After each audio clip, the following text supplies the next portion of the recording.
Don't you think that one of the number one criticisms that people give out to self-help gurus is always something along the lines of, they're con men, etc., etc. But the other one always is they're just saying what people already know. No, they're not. What the hell is that anyway? Like, isn't that just kind of like a physics professor at university being like, yeah, Isaac Newton figured out what you're talking about right now, so you're not adding anything new. What am I paying you for? It's so dumb. It's like, okay, yeah, but there's also just all of these endless creative insights and personal experiences and stories that just add to the hardware, I suppose.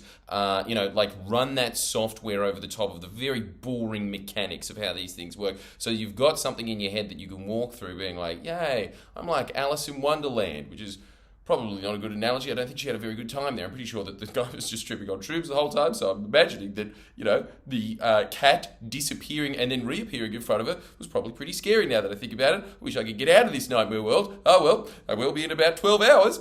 So people always say something along the lines of that. And one of the main criticisms that you always get, the big dismissing one that you always hear about Jordan Peterson, who I won't hear a bad word about him, okay, because he has gotten a lot of my friends that otherwise would hate self-help, wouldn't touch it. And the reason they wouldn't touch it, I think, is because the guy on the front didn't look stern. Not Howard Stern, by the way. I'm sure that they would have gotten into self-help if that man was like, here's how you pat a porn star's ass like a bongo. But the style resonated with them. And so the main criticism that Jordan Peterson always gets is something along the lines of, everybody knows you're supposed to take personal responsibility. Like, what is he adding? What is he adding? If they're not going to be part of that Reddit thread of just like, here's all of these quotes that I've heard other people on Reddit say, and it's just like, just come on, just fucking... So many people with such little to do in life. Imagine if that was your life, right? Like just getting around a bunch of other people and being like, I hate this person. Yeah, fuck this person. Why? Because... Okay, we found someone else to hate. Okay, so we'll move on to them. That wasn't what we were trying to get at here, but okay. But the overarching thing is that he's always just talking about personal responsibility. And everybody knows that you need to do that. Yeah, but like I always say with every criticism that everyone always says about the self-help's very simple, do you execute it? You don't, do you? I mean, running with correct technique is simple. I bet you don't. Walking with correct technique is simple. I can guarantee you don't. Unless you're an Alexander Posture Technique teacher that's watching this at the moment, and then I can't guarantee that. So that was probably a bit presumptive of me. Sorry about that. But in the vast majority of instances, I would be very safe in saying that you are not able to do basic tasks correctly. Oh, that hurts, doesn't it? It's quite an insulting thing to say to you, I will admit. I don't apologize for it. I'm just acknowledging that. And I think that this idea that's personal responsibility is just like it's just a vague concept, right? But like, let me just give it to you in this example, because this one scared me when I was thinking about it.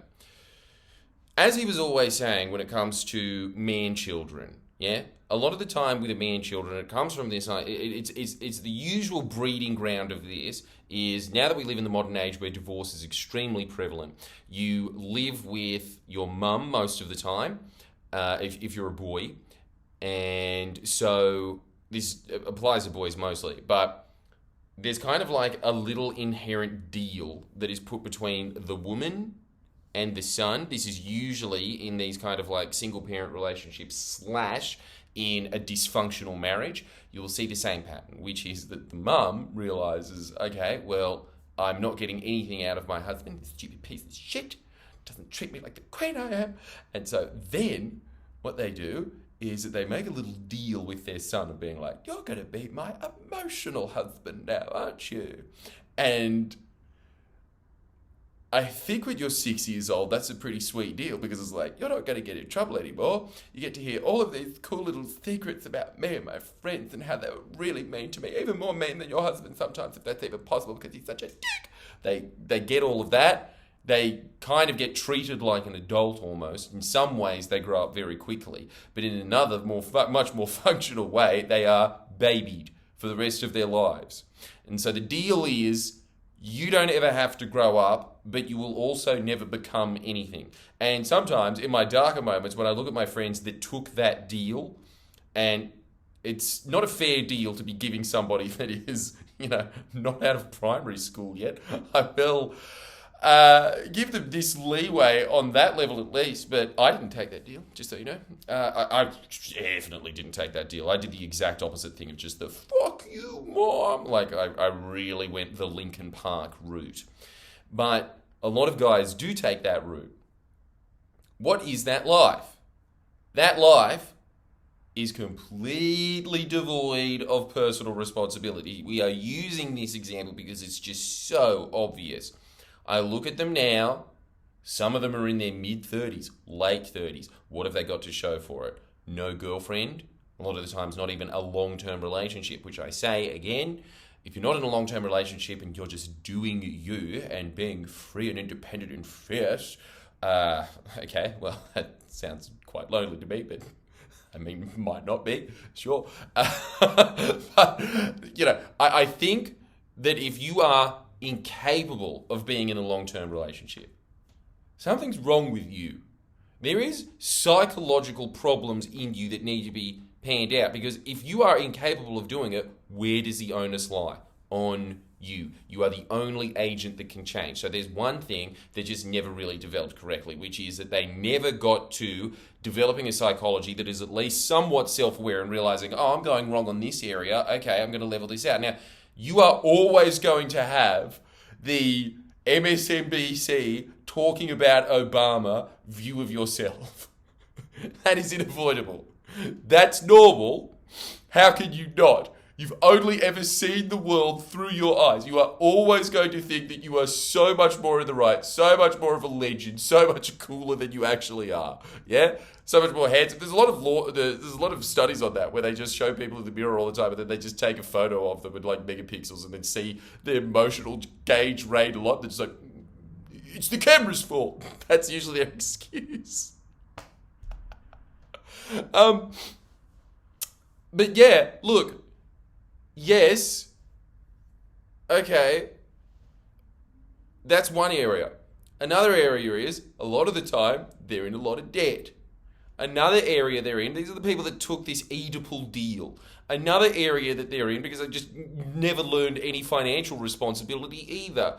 Another area that they're in is they have no friends. Now, that is a warning sign if there ever was one. If you are in your late 30s and you have zero friends in life, you've had nearly 4 decades to accumulate some friends and you're left with nothing. No friends. The only person, this is really sad. One of the people that I was talking to about with my girlfriend, for instance, they said, because I've got one of those, they said,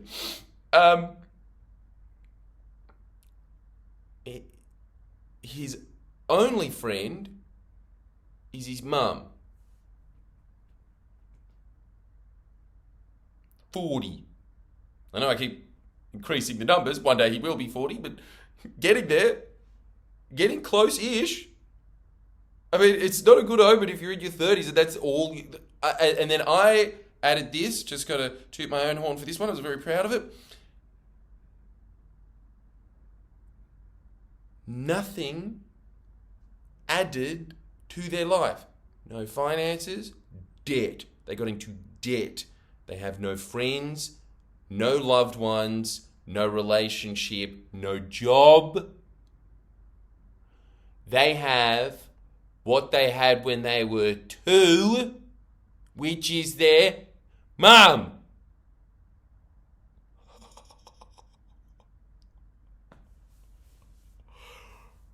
That's what I'm talking about when I'm saying no personal responsibility. Now, that is an extreme example, but you see this in day-to-day life with people all the time, and it's very easy to observe other people and very hard for you to observe yourself because you're always going to try and give yourself leniency, but you know those people in your life, don't you? That anytime anything ever goes wrong, anytime there's ever an altercation, they are never able to sit there and assess, what did I add to that?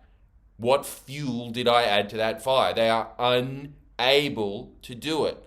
And so what happens? Because when people are always just unfairly taking the load, and there are instances where somebody is 100% in the wrong, and there are other instances where you're 100% in the wrong. I get that. A lot of the time, though, there's kind of just like, at least you're able to assess, these are the actions that led to that. And a lot of the time, if you're very, very, very self-aware, you don't even get into these altercations in the first place. Your life runs smoothly because you are able to think of people enough that you're able to think, this is what they want. This is what makes them feel comfortable. These are things that happen as a result of personal responsibility. That is on you, as opposed to just walking around in life babied. That's the whole thing. Whenever I see anybody always dismissing self-help, always dismissing a Jordan Peterson point of like, it's basic. Everybody knows you're supposed to have personal responsibility. Look at that person's life. How often is it when someone says that you look at their life and it's like, you're a mess. You are a man-child. You're just angry that somebody's telling you something that, yeah, you do know, but you don't practice it, because if you did actually practice it, you'd be sitting there and being like, okay, cool, thanks for the reminder, right? So, this is it, right? The only thing that you can change in your life is you. You can change your behaviors, your reactions. When you spot a reaction that you have in your life to a situation that you don't like, you should be observant of that and think, okay, I'm not going to do that anymore. Try and change those behaviors. Doesn't necessarily mean you're going to be successful with all of them. There's going to be a lot of deep run programming that we talked about before. That example of when you are yelling at your children, you will be yelling at them in exactly the same way that your parents were yelling at you. But you are able to change a lot of these interactions. You are able to change the way that you are reacting to things. You are able to improve the way that you are, like the knowledge base, I suppose, the areas that you have to go when you are faced with a problem, when you're faced with a dilemma in life. That is the point of personal responsibility. Personal responsibility is really, another word for it is self-improvement. That's all. It's just getting better in the situation. Assessing, I'm failing in this area, I need to be improving in this area, and those little actions start to add up. This is the whole thing. If you don't start accepting personal responsibility, if you don't accept the key the key point of all self-help, which is that I am the only agent of change, you will meet frustration from sun up to sundown.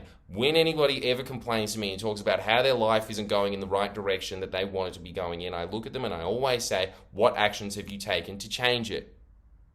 And what do they always say? Oh, well, I'm just waiting for this to happen, or this person said that they're going to help me with this, or that person is an expert in it, so I just want to get their views on it. And it's just like, you could have been doing a bunch of things in this situation to be getting yourself in that line. Yeah? So, okay, let's do a really, really basic one. People are always coming up to me saying that I want to be a YouTuber.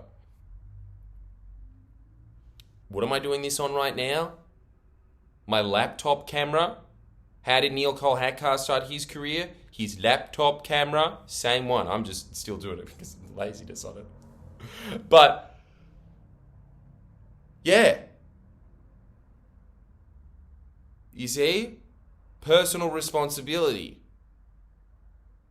It's just always, people are always just trying to exert as much effort out onto other people as possible, to the point that they are even kind of just exerting out the effort of even accepting the idea that they need to take personal responsibility. I really do think that that's what's happening there. When people are saying that about Jordan Peterson, of just like, he just says basic shit like personal responsibility.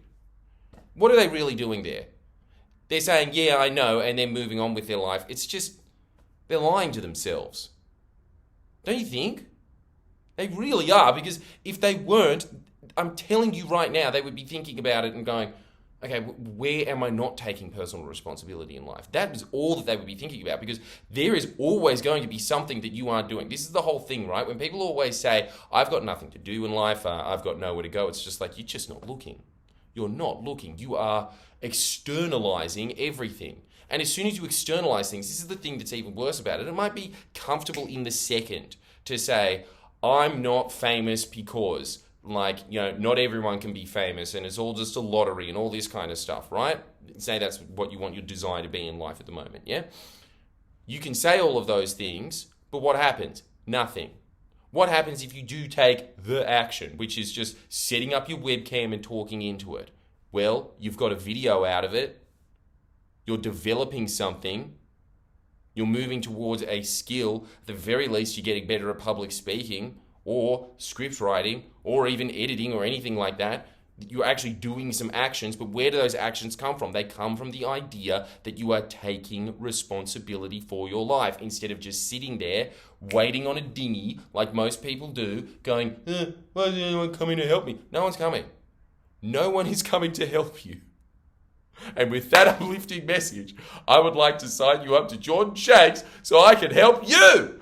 Yeah, I do actually read it though. I think that the benefits of it are profound. You get the advice of 300 self-help books that I've read, over 300 at this point. I just stopped losing count. It's kind of like one of those guys that fucks a lot, you know? Yeah, how many are we up to these days? Who knows? That's me. I'm that. But for self-help, for actualizing yourself, for getting what you want out of life, that's what I think that entire channel does. This channel, that's all that you get behind the paywall. How do you get what you want in the quickest amount of time possible while building your character so you're able to get more of what you want, and you're also in the position to start making contributions in life, which is eventually where you're going to want to go, where you do all of your silly little ego fulfillments that I will fulfill for the tiniest investment possible. It's so tiny, tiny, tiny stuff. Bigger level money. Like, you give this level of money to people that you go past on the street and pity. And you don't take pity in me? Look at me. I haven't had a haircut in weeks because my salon closed down for a couple of weeks. But still, you can empathise with me, right? And that's why you're going to sign up to Jordan Shanks. Please. So